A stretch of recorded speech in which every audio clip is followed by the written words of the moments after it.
सातै प्रदेशका सातै खबरहरूको स्पेशल प्याकेज प्रदेश खबरमा स्वागत छ। म शान्ति गिरी। प्रदेश खबरमा हामी हरेक प्रदेशका विकास तथा सेवा प्रभावको विषयमा खोजमूलक समाचार सामग्री सम्प्रेषण गर्दछौं।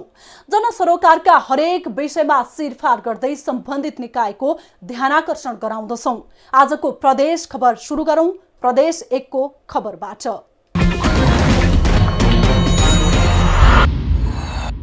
तेह्रथुमको ग्रामीण क्षेत्रमा कृषि कामदारको अभाव भएको छ। चिया खेती सुरु गरेका किसानहरूले मजदुर अभावमा वर्षेनी लाखौंको क्षति बेहोर्दै आएका छन्। 3 दशक अघिदेखि किसानले चिया खेती सुरु गरेका थिए, तर अहिले कामदारको अभावमा चिया बगान झाडी जस्तै बनेका छन्। किसान प्रत्यक्ष मारमा परेका छन्। मेहनत गरी पसिना बगाउने हो भने भनिन्छ आफ्नै गाउँमा सुन फलाउन सकिन्छ। गाउँ घरकै पाखा पखेरामा मेहनतले राम्रो आम्दानी गरे स्वदेशमै ढुक्कसँग गाउँमै रमाउने सम्भावना छ। तर विदेशमा पैसा कमाउन भन्दै युवा खाडीमा होमिँदै पलायन हुँदैछन्। आफ्नो देशमा रोजगारीको सम्भावना हुँदा हुँदै युवाहरू लहीलहीमा लागेर विदेश जाने गरेका छन्। एक तथ्याङ्क अनुसार दैनिक 1500 युवा रोजगारीका लागि विदेश जाने गरेका छन्। परिवारको गुजरा चलाउन विदेश जाँदा तेह्रथुमका ग्रामीण क्षेत्रमा मजदुरको अभाव भएको छ। चिया खेती सुरु गरेका किसानहरूले दक्ष मजदुर अभावमा वर्षेनी लाखौंको क्षति बेहोरिरहेका छन्। 3 दशक अघिदेखि किसानले चिया खेती सुरु गरेका थिए, तर कामदारको अभावमा यति बेला चिया बगान झाडी जस्तै बनेका छन्।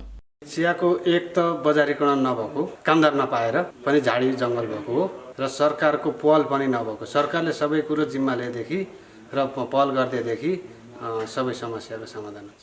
दक्ष जनशक्ति चियामा काम गर्ने मान्छेहरू दक्ष नभएको कारणले गर्दाखेरि चिया टिप्नको लागि, गोडमेल गर्नको लागि, काटछाट गर्नको लागि समस्या भएको छ। उद्योगहरूले समयमा नै भुक्तानी नदिनु, बजारको राम्रो व्यवस्था नहुनुले चिया किसानको लगानी बालुवामा पानी खन्याए चाहिँ भएको छ। चिया उद्योगसम्म हरियो चियापत्ती पुर्याउन भरपर्दो सडक नहुनु र कामदार नपाउँदा चिया खेतीमा लगानी गुमाइरहेको किसानको दुखेसो छ। तेह्रथुममा मात्रै 3800 रोपनीमा चिया खेती हुँदै आएको छ। चिया खेतीको महत्त्व नबुझ्दा किसानहरू निरुत्साहित बनेका छन्। अब किसानहरूलाई यो अब चिया खेतीबाट हामीहरूलाई के प्रतिफल पाइन्छ भन्ने खालको कुराहरू चाहिँ उहाँहरूलाई अलिकति त्यो बारेमा चाहिँ बुझ्न नसकेर उहाँहरूले अलि हतोत्साही भएको अवस्था छ। केही ठाउँहरूमा तेह्रथुम जिल्लाको चाहिँ केही ठाउँमा, जस्तो अब साबिकै गाविसको कुरा गर्ने हो भने तपाईँको यो म्याङनुङभन्दा पूर्वका केही गाविसहरू जस्तो उतापट्टि वयाकझुङ, मोराङ, सिर्जुङ, पौठाक यी क्षेत्रहरूमा चाहिँ अलिकति किसानहरू निरुत्साहित भएको अवस्था छ। सुरुमा आफूले खानका लागि मात्र चिया रोप्दै आएका किसानले आम्दानीको राम्रो स्रोत हुने सम्भावना देखेपछि खेत विस्तार गरेका थिए। किसानले 10 रोपनीदेखि 80 रोपनी क्षेत्रफलमा खेती गर्दै आएका छन्, तर विभिन्न समस्याका कारण चिया किसान निरुत्साहित छन्। यसमा सम्बन्धित निकायले ध्यान दिनु आवश्यक छ। टिभी टुडे आस्टी टेलिभिजन प्रदेश 1 ब्युरोको सहयोगमा तेह्रथुम सहकर्मी इन्द्र नेपालीको रिपोर्ट। अब लागौं प्रदेश 2 को खबरतर्फ। कोरोना नियन्त्रणका लागि देशभरका विद्यालय बन्द गरिएका छन्। प्रविधिको पहुँचमा भएका विद्यालयहरूले भने वैकल्पिक विधिबाट पठन पाठन सञ्चालन गर्दै आएका छन्। तर ग्रामीण क्षेत्रका विद्यालयहरूमा भने विद्यार्थीलाई पढाउने विषय अन्योलमा रहेको छ। तर सर्लाहीको कबिलासी नगरपालिकाले शिक्षा प्रति कार्य योजना बनाई सबै विद्यालयमा लागू गरेको छ। सर्लाहीको कबिलासी नगरपालिकाको अगरवा स्थित जनता माध्यमिक विद्यालय अहिले सुनसान छ। कोरोना संक्रमणको जोखिम बढेसँगै सरकारले विद्यालय बन्दको घोषणा गरेको थियो। शिक्षक घरमै बसेका विद्यार्थीलाई सिकाइ निरन्तरता कसरी गर्ने भन्ने अभियानमा छन्। नगरपालिकाको टोल टोलमा अभिभावक समूह बनाइएको छ। विद्यार्थी र अभिभावक समूहलाई विषयगत शिक्षकको सम्पर्क नम्बर दिएको छ। विद्यार्थीहरूले पनि नजानेका कुराहरू सम्बन्धित शिक्षकलाई फोन गरेर सिक्ने गरेका छन्। अहिले विद्यालय पुरै बन्द रहेको अवस्था, त्यसमा पनि बालबालिका पनि त्रसित, अभिभावकहरू पनि त्रसित। त्यसले गर्दाखेरि बालबालिकाहरूको पढाइ अब खेर नजाओस् अथवा उसको माथि मनोवैज्ञानिक असर नपरोस्, यो सबै कुरालाई मध्यनजर गरेर हामी सिकाइलाई एउटा निरन्तर अभियानको रूपमा हामीले एउटा टोल टोलमा अभिभावक भेला पनि गठन गरेका छौँ। कोभिड महामारीबाट कसरी जोगिने र सिकाइलाई निरन्तरता कसरी प्रदान गर्ने भन्ने विषयमा कबिलासी नगरपालिकाले युनेस्को सहयोगमा प्रतिकार्य योजना बनाई लागू गरेको छ। हामीले नगरपालिकामा बैठक डाक्यौँ सम्पूर्ण विद्यालयका र प्रमुख उपप्रमुखसँग। त्यसपछि छलफल गरेर त्यसपछि हामी कोभिड-19 प्रतिकार योजना बनाएका छौँ।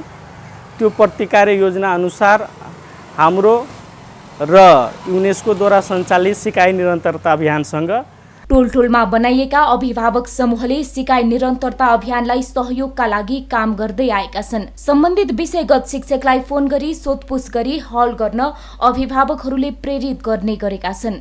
अभिभावक समूह त्यही बनाएको छ। त्यो कारणले गर्दाखेरि विद्यार्थीहरूलाई चाहिँ अनलाइन पढाइ गर्दाखेरि राम्रो हुन्छ। अहिले चाहिँ विद्यालयमा पढाउँदाखेरि त्यहाँ धेरै ग्यादरिङ हुन्छ। त्यसकारण विद्यालयमा बच्चाहरूलाई पनि डर हुन्छ।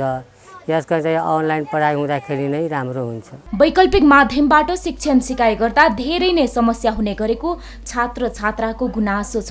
हामी डेभलपमेन्ट सेन्टर पढ्छौँ, जस्तै त्यहाँनिर अब भिडियो कलको माध्यमबाट हामीले फेरि सोध्न पाउँदा धेरै राम्रो हुन्छ। हामीले केही सोध्न चाहिँ पाउँदैन, त्यसै कारण अलिक गाह्रो हुन्छ। महामारीका कारण विद्यार्थीहरूमा मनोसामाजिक असर परेको छ। खुल्ला स्थानमा कक्षा कोठामा बसेर पढ्नुको सट्टा घरभित्र बसेर अध्ययन गर्नुपर्ने बाध्यता छ। उक्त समस्यालाई ध्यानमा राखेर कबिलासी नगरपालिकाले बनाएको योजनाले बालबालिकाको सिकाइ अभिवृद्धि हुनुका साथै वैकल्पिक विधिबाट पढाइ निरन्तरता कार्य प्रभावकारी हुने विश्वास गरिएको छ। टिभी टुडे एसडी टेलिभिजन प्रदेश ब्युरोको सहयोगमा सर्लाही सहकर्मी सञ्जय राउतको रिपोर्ट। अब लागौं बागमती प्रदेशको खबरतर्फ। चितवनमा उत्पादित चैते धानले उचित मूल्य नपाउँदा किसान निराश बनेका छन्। महिनौं दुःख गरेर उब्जाएको अन्नको उचित मूल्य नपाउँदा किसान चिन्तित भएका हुन्। मूल्यमा आएको गिरावटले किसानलाई चिन्तित बनाएको हो। जिल्लामा 4910 हेक्टर क्षेत्रफलमा चैते धानको खेती गरिँदै आएको छ। चितवनमा उत्पादित चैते धानले उचित मूल्य नपाउँदा किसान निराश बनेका छन्। महिनौं दुःख गरेर उब्जाएको अनाजको मूल्यमा अकस्मात आएको गिरावटले किसानहरू चिन्तित बनेका छन्। जिल्लाको 4910 हेक्टर क्षेत्रफलमा चैते धानको खेती गरिएको छ। प्रति हेक्टर 4.23% औसत उत्पादकत्व हुने चैते धानको उत्पादन बर्खे धानको उत्पादन भन्दा बढी हुन्छ। यस वर्षको धानको उत्पादन लगत आउन बाँकी भए पनि गत साल 20,750 मेट्रिक टन उत्पादन भएको थियो। गत सालको जस्तो धानमा रोगहरू त्यति नदेखिए पनि मूल्य भने ओह्रालो लागेको छ। कृषकहरू कसरी बाँचिरहेको छन् त्यो रेसियोमा यो धानको भाउ पनि बढ्दिएको भएदेखि त कृषकलाई अहिले मर्का पर्ने थिएन। त्यसकारणले गर्दाखेरि चाहिँ यो चाहिँ सरकारले चाहिँ एकदमसँग चाहिँ ध्यान दियोस्। यसमा चाहिँ कृषकहरूको चाहिँ मारलाई चाहिँ ध्यान दियोस्।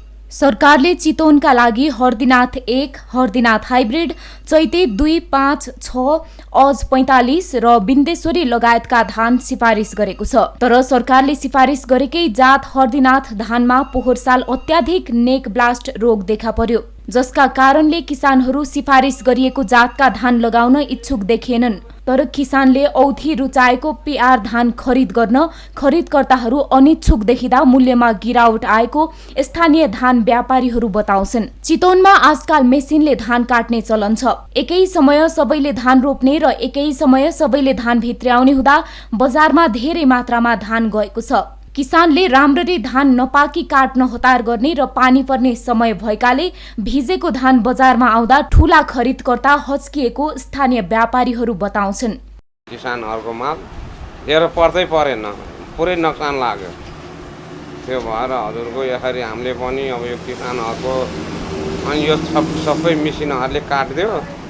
धेरै मिसिनले काटेको कारणले गर्दाखेरि अनि गल्लाहरूमा माल बिग्रियो, खराब भएर अनि तपाईको यो समस्या भएको कारण हो। यो किसानले धान सुकाएर केही समय भण्डारण गर्न नसक्दा मूल्यमा गिरावट आएको कृषि ज्ञान केन्द्रको दाबी छ। किसानको पनि आफ्नै व्यवस्था छ। वर्षा मौसम भएकाले सुकाउन सम्भव हुँदैन, भण्डारण गर्ने ठाउँ पनि नहुँदा जतिसुकै मूल्य आए पनि बेच्नुपर्ने किसानको बाध्यता भएको कृषि ज्ञान केन्द्र चितवनका प्रमुख राजन ढकालले बताउनुभयो। उत्पादनको दृष्टिकोणले यो वर्ष गत वर्षभन्दा केही उत्साहजनक नतिजा देखिन्छ। खास गरी किसानहरूको पनि उत्पादनमा केही चाहिँ बढोत्तरी भएको देखिन्छ। तर यसका साथसाथै जसरी यो वर्षको भाउ भनेको करिब 53 सालको कुरा हुनसक्छ, मेरो मेमोरीमा रहेसम्म यो त्यति बेला क्विन्टलको 1500 रुपियाँ थियो, जुन चाहिँ आज करिब 26 वर्षपछि पनि त्यही नै अवस्थामा बाध्य भएर बेच्नु परेको अवस्था छ। किसानले समयअनुसार उत्पादन गरेको अन्न भण्डारण गर्ने ठाउँ निर्माण गरिदिने, मूल्य कम भए सरकारले नै खरिद गरिदिने हो भने धान खेतीमा किसानको आकर्षण कायमै रहने थियो। टिभी टुडे एसडी टेलिभिजनका लागि बागमती प्रदेश ब्युरोको सहयोगमा चितवनबाट दिलीप डल्लाकोटीको रिपोर्ट। अब लागौं गण्डकी प्रदेशको खबरतर्फ।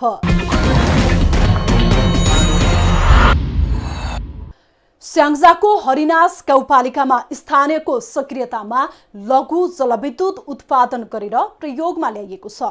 फुतफुते लघु जलविद्युत ए र बी गरी 2वटा लघु जलविद्युत सञ्चालनमा ल्याइएको हो, जसले 1400 बढी घरधुरी लाभान्वित भएका छन्। स्याङ्जाको हरिनास गाउँपालिकामा स्थानीय उपभोक्ताले पुतपुते खोलाबाट जलविद्युत निकालेपछि गाउँ नै झलमल्ल भएको छ। दैनिक जीवनमा निकै प्रयोग हुने विद्युतीय सामग्रीले विभिन्न प्रशासनिक काम समेत छिटो छरितो भएपछि स्थानीय हर्षित भएका छन्, जसका कारण 1400 घरधुरी प्रत्यक्ष लाभान्वित भएका छन्। 2059 सालमा 44 किलोवाट क्षमता भएको पुतपुते लघु जलविद्युत ए र 2067 सालमा 98 किलोवाट क्षमता भएको पुतपुते लघु जलविद्युत बी सञ्चालनमा आएसँगै विगतमा टुकी र मैनबत्तीको सहारामा बस्नुपर्ने स्थानीयहरूको समस्या समाधान भएको छ। स्थानीय उपभोक्ताले प्रति शेयर 13,000 प्रति बल्बलाई बुझाएका छन्। अहिले अन्नबाली कुटानी पेसानीदेखि गाउँपालिकाभित्रका सबै ओडामा कम्प्युटर र इन्टरनेटको सेवा यही विद्युतले पुर्याएको छ। आफैले उत्पादन गरेको विद्युतबाट दैनिकी मात्र नभई प्रशासनिक काममा समेत सेवा प्राप्त गर्दा गाउँभरिका 1400 घर निकै खुसी भएका छन्। हाम्रो लगभग घरधुरी 550 जति कम्ती छ। पानीको बहाव त हेर्नु त वर्षमा जति पनि हुन्छ, हिउँदमा चाहिँ अब पलाएर चलाउने। तत्कालीन जिल्ला विकास समिति, गाउँ विकास समिति र स्थानीय उपभोक्ताको आर्थिक एवं जनश्रम दानमा निर्मित यहाँका 2वटा लघु जलविद्युत सञ्चालनमा आएसँगै हरिनास गाउँपालिकाको मुहार नै फेरिएको छ। TV today SD television Gandaki प्रदेश ब्युरोको सहयोगमा स्याङ्जा सहकर्मी सुदीप सुवेदीको रिपोर्ट। अब लागौं लुम्बिनी प्रदेशको खबरतर्फ। उत्पादित तरकारी खेतबारीमै कुहिएपछि कपिलवस्तुका किसान चिन्तित बनेका छन्। तरकारी उत्पादनको पकेट क्षेत्रको रूपमा रहेको बुद्धभूमि नगरपालिका 10 को तिलौरी, पचेहरा लगायतका स्थानमा तयार भएको तरकारी बिक्री गर्न नपाउँदा किसान मारमा परेका हुन्। वर्षमा 5 देखि 30 लाखसम्म आमदानी गर्ने गरेका किसानको उत्पादित तरकारीले बजार नपाउँदा किसानको लगानी डुब्ने जोखिम बढेको छ। कपिलवस्तुमा जारी निषेधाज्ञाका कारण किसानले उत्पादन गरेको तरकारी बारीमै कुहिरहेको छ। किसानले वार्षिक 5 देखि 30 लाखसम्म आमदानी गर्दै आएका छन्। तर यस वर्ष कोरोनाको दोस्रो भेरिएन्ट संक्रमणका कारण गरिएको निषेधाज्ञाले बाहिर जिल्लामा मात्रै नभई जिल्लाभित्रै समेत तरकारी पुर्याउन समस्या परेपछि बारीमा तरकारी कुहिन थालेको हो। स्थानीय प्रशासनले तोकिएको समयमा बजारसम्म तरकारी लैजान समस्या रहेको र व्यापारीलाई बेच्दा मूल्य नपाएको कृषक को गुनासो छ। किसान पूरा मार्का में पड़ा है, तरकारी बिक्री नहीं होता है। लॉकडाउन के वजह से हमन के बेचे नहीं मिलत है। अब जावा जाते है बेचे तो फिर परेशानी है, कहते हैं इकट्ठा न जाओ, बाजार में भीड़ लग जाता है। कोई नाते हमन के जहूग नहीं मिलत है, फिर बेचे नहीं मिलत है।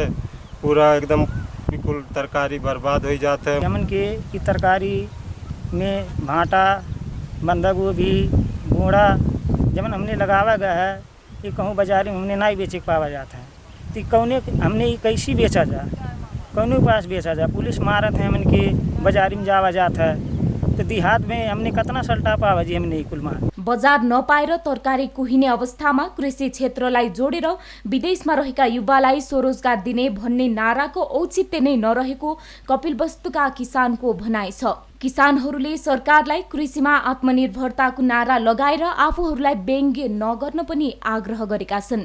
सरकारले हामीलाई यो जुन तरकारी उत्पादन भइरहेको छ यसलाई कृषि एम्बुलेन्सको कुनै व्यवस्था गरिदियो भने हामीलाई राम्रो हुन्छ र यो व्यवस्था गरेर भैरामा बुटवल अर्घाखाँची पठाउनको लागि केही व्यवस्था मिलाइदिएको भए यो बुद्धभूमि नगरपालिकालाई धेरै नै राम्रो हुन्थ्यो। उत्पादित तरकारी बिक्री वितरणको व्यवस्था गरिदिनुपर्ने किसानको माग छ। किसानले उत्पादन गरेका तरकारीले बजार नपाउँदा किसानको लगानी डुब्नुका साथसाथै बालबच्चालाई पाल्न पनि निकै धौधौ परेको छ। तसर्थ किसानहरूको सहजताका लागि सरकारबाट केही पहल कदमी हुनु जरुरी छ। अब लागौं कर्णाली प्रदेशको खबरतर्फ। तत्कालीन विद्रोही माओवादी पक्षबाट जनतालाई शास्ति भएको धेरैको हत्या भएको भन्दै दुल्लुका महिलाहरू 2061 असोजमा आन्दोलनमा होमिए। आन्दोलन पश्चात दुल्लुको ऐतिहासिक गढी क्षेत्रमा नेपाली सेनाको बेस क्याम्प स्थापना भयो। गढी क्षेत्रको जग्गा जुन अहिले पनि नेपाली सेनाको बेस क्याम्प बसिरहेको छ त्यो जग्गा दुल्लुका दलित समुदायको हो। जग्गामा बेस क्याम्प बसिसकेपछि धेरै जसो दलितहरू घरबासविहीन भए। अहिलेसम्म पनि जग्गाको क्षतिपूर्ति पाएका छैनन्। तत्कालीन विद्रोही माओवादी पक्षबाट जनतालाई शास्ति भएको धेरैको हत्या भएको भन्दै तत्कालीन विद्रोही माओवादीका विरुद्धमा दुल्लुका महिलाहरूले 2061 असोज कार्तिकमा आन्दोलन गरे। आन्दोलन पश्चात दुल्लुको ऐतिहासिक गढी क्षेत्रमा नेपाली सेनाको बेस क्याम्प स्थापना भयो। तत्कालीन गृह मन्त्री पूर्णबहादुर खड्काले दुल्लु क्षेत्रको अनुगमन पश्चात उक्त स्थानमा संयुक्त रूपमा नेपाली सेना, सशस्त्र प्रहरी र नेपाल प्रहरीको पोस्ट स्थापना गरी दुल्लु क्षेत्रमा शान्ति सुरक्षाको प्रत्याभूति दिलाउने काम भयो। उक्त गढी क्षेत्रको जग्गा जुन अहिले पनि नेपाली सेनाको बेस क्याम्प बसिरहेको छ त्यो जग्गा दुल्लुका दलित समुदायको हो। जग्गामा बेस क्याम्प बसिसकेपछि धेरै जसो दलितहरू घरबास विहीन समेत भएका छन्। दैलेखका साबिकको 25 वटा गाविसका नागरिकले दुल्लुमा बसेर शान्ति सुरक्षाको घेरामा ज्यान बचाए, तर तीनै जमिनदार दलित समुदायका दिन भने अहिले पनि फेरिन सकेनन्। 17 वर्ष पुगिसक्दा समेत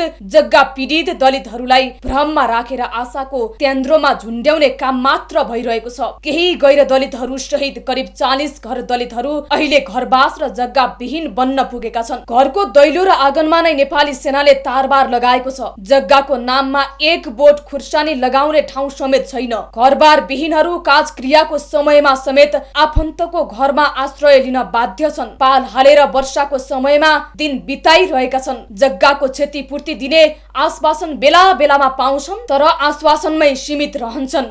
कोही नेता आओस् न, कोही सङ्घ संस्था आओस् न, कोही केही आओस् न, यस्तै पीडामा छौँ। हाम्रो जग्गा लियो र हामीकन अहिले दुःख दियो र हामीकन अहिले 70 वर्ष पुगेर हामीकन एउटा केही नदियो र यहाँका देऊ भन्नेले अहिले हामीतिर अनुहारै नदेखाएर उही नरेर दुःख दिएका छन्। हाम्रा घर चुहियो र हामीले दुःख पाएर हामीतिर हेर्दै हेरेका छैनन्। अब गरिबी अवस्थामा छौँ होइन। अब पानी परिरहेछ, पानीले बाढी आइरहेछ, बस्ने बास छैन, खाने घाँस छैन। अब आर्मी क्याम्पभित्र जग्गा गएको 18-19 वर्ष भइसक्यो। अहिलेसम्म न कुनै राहत मिल्छ, न कुनै मौजात मिल्छ। न कुनै सङ्घ संस्थाले, न प्रदेश सरकारले, न केन्द्र सरकारले, न स्थानीय तहले कुनैले पनि यसको बारेमा केही कुरा नसोचेको अवस्था छ अहिले। यता दुल्लु स्थित नेपाली सेनाको बेस क्याम्पको जग्गाको विवाद बारे स्थानीय जनप्रतिनिधिहरू भने आफूहरूले वडा स्तरबाट नगरपालिका हुँदै प्रदेश र केन्द्रसम्म निर्णय पठाएको भन्दै सङ्घले नै व्यवस्थापन गर्नुपर्ने बताउँछन्। जग्गा अधिग्रहण गर्ने सम्बन्धमा अब हामीले वडा तहबाट हुँदै नगर कार्य समितिसम्म हामीले निर्णय गराएर जग्गा अधिग्रहण गरिनुपर्छ। तत्काल उहाँहरूको समुदायको व्यवस्थापन गरिनुपर्छ भनेर हामीले लिखित रूपमा पनि र मौखिक रूपमा पनि आवाज उठाएको अवस्था हो। 17 वर्ष बितिसक्दा समेत राज्यले पीडितहरूको गुनासो सुन्न नसक्नु दुःखको कुरा हो। यसतर्फ स्थानीय तहदेखि प्रदेश र केन्द्रको समयमा नै ध्यान पुगी पीडितले न्याय पाउन्। टिभी टुडे आस्टे टेलिभिजन कर्णाली प्रदेश ब्युरोको सहयोगमा दैलेख सहकर्मी दिपेन्द्र कार्की वास्ताकोटीको रिपोर्ट। अब खबरको अन्त्यमा लागौं सुदूरपश्चिम प्रदेशको खबरतर्फ। भारतसँग सीमा जोडिएका कैलाली, कञ्चनपुर र महाकालीको तटीय क्षेत्रमा सीमा मिचिएको भन्दै तथा तटबन्ध निर्माणका विषयलाई लिएर पटक पटक विवाद हुने गरेको छ। कञ्चनपुरको दक्षिणी भेगमा रहेको पुनर्वास नगरपालिका वडा नम्बर 9 मा रहेको प्यारातालको विषयमा पनि पटक पटक विवाद हुँदै आएको छ। सीमा विवादका कारण सीमा क्षेत्रका आम नागरिकले भने शास्ति खेप्दै आएका छन्। कञ्चनपुरको पुनर्वास नगरपालिका वडा नम्बर 9 का स्थानीयले प्रधानमन्त्री स्वरोजगार अन्तर्गत सीमा विवादमै रहेको क्षेत्रमा बाटो निर्माण गरेका छन्। ओडाको बीचफटामा भारतीय सीमा जोडिएको क्षेत्रमा ओडावासीले बाटो निर्माण गरेका हुन्। प्रधानमन्त्री स्वरोजगार कार्यक्रम अन्तर्गत छनौटमा परेका स्थानीयहरूले बाटो निर्माण गर्ने क्रममा पनि भारतीय पक्षबाट अवरोध भएको छ। बाटो निर्माण गर्दै जाँदा भारतीय पक्षबाट आफ्नो सीमा मिचिएको भन्दै 3 दिनसम्म विवाद चले पनि अन्ततः बाटो निर्माण गर्न स्थानीय सफल भएका छन्। सीमा विवादका कारण धेरै समस्याहरू भोग्नु परेको स्थानीयको गुनासो छ। सरकारले समयमै अनुगमन गरी सीमा विवादको समस्या समाधान नगरे विगतमा पनि धेरै घटनाहरू घट्दै आएकोमा आगामी दिनहरूमा पनि त्यस्तै भइरहने भन्दै स्थानीय चिन्तित छन्। हाम्रो भारत जस्तै हस्तक्षेप गरे होइन, त्यो हस्तक्षेपलाई हामी रोक्नु पर्यो सबैजना लागेर होइन। हामीले बाटो बनाएर हुन्छ कि कसरी हुन्छ त? त्यसरी सब आम जनताहरू हामी सबै सामेल हौँ। नेपाल सरकारले पनि हेर्नु पर्यो कि कुना कोप्चा होइन सुरक्षा सिमाना अब के कस्तो भइरह। तबाट इन्डियाको जुन एसएसबी आएर रोक्ने भन्ने काम भयो र 3 दिनसम्म रोकावट भयो हाम्रो यो। त्यसको बावजुद पनि हामीले अहिले यो सीमासम्म हामीले बाटो बनायौँ। हामीले यो उनीहरूसँग अब हामीले लडेर अथवा यता उनीहरूसँग लास्टमा सहमति गरेर बनायौँ हामीले। प्रधानमन्त्री स्वरोजगार कार्यक्रम अन्तर्गत ओडाको सीमा विवाद रहेको क्षेत्रमा बाटो निर्माण गरिएको हो। ओडाको सीमासँग जोडिएको 193 देखि 194 पिल्लरसम्म 1 किलोमिटर बाटो निर्माण गरिएको हो। धेरै क्षेत्र सीमा विवादमा रहेकाले सीमा सुरक्षाका साथै सीमा क्षेत्रमा रहेका स्थानीय र सुरक्षा कर्मीहरूको आवागमनलाई मध्यनजर गर्दै सीमा क्षेत्रमा बाटो निर्माण गरिएको ओडा नम्बर 9 का ओडा अध्यक्ष नारायण जैसी बताउनुहुन्छ। प्रधानमन्त्री स्वरोजगार कार्यक्रम अन्तर्गत ओडाका अन्य क्षेत्रमा पनि विकास निर्माणको कार्यहरू भइरहेको छ। हामीले यो सीमासँग बढी विवादित भएको ठाउँ पनि हाम्रो यो ओडा रहेको हुँदा हामीले चाहिँ हाम्रो सीमा क्षेत्रमा चाहिँ हाम्रो सुरक्षाकर्मी लगायत सबैलाई आवागमनमा सहज रूपमा निगरानी होस् भन्ने हेतुले चाहिँ हामीले यो प्रधानमन्त्री रोजगार कार्यक्रम अन्तर्गत हामीले 1 किलोमिटर 193 देखि 194 पिलरसम्म सीमासँगै हामीले जोडेर यो बाटो हामीले सम्पन्न गरेका छौँ। सीमा क्षेत्रमा देखिने गरेको विवादका कारण पटक पटक विभिन्न अप्रिय घटनाहरू घट्दै आएका छन्। तसर्थ सीमा क्षेत्रमा देखिने गरेको विवाद सधैँका लागि समाधान गर्न तिनै तहका सरकारले विशेष पहल गर्न जरुरी देखिन्छ। TV today HD television Sudurpashchim प्रदेश ब्युरोको सहयोगमा कञ्चनपुर सहकर्मी करिश्मा सिंहको रिपोर्ट। सातै प्रदेशका सातै खबरहरूको स्पेशल प्याकेज प्रदेश खबर आजलाई यति नै। प्रदेश खबरमा नयाँ खबरको सङ्गालो लिएर पुनः आउनेछौँ। हामीलाई TV today Nepal apps download गरी विश्वभरि प्रत्यक्ष हेर्न सक्नुहुनेछ। साथै www.tvtoday.news.com मा गई हेर्न र पढ्न सक्नुहुनेछ भने फेसबुक, युट्युब र ट्विटरमा समेत फलो गर्न सक्नुहुनेछ। विकास निर्माण र जनसरोकारका विषयमा हाम्रो आवाज निरन्तर जारी छ। आजको प्रदेश खबरबाट म शान्ति गिरी लगायत हाम्रो टिमलाई बिदा दिनुहोस्। टिभी टुडे एचडी हेर्दै गर्नुहोला। नमस्कार।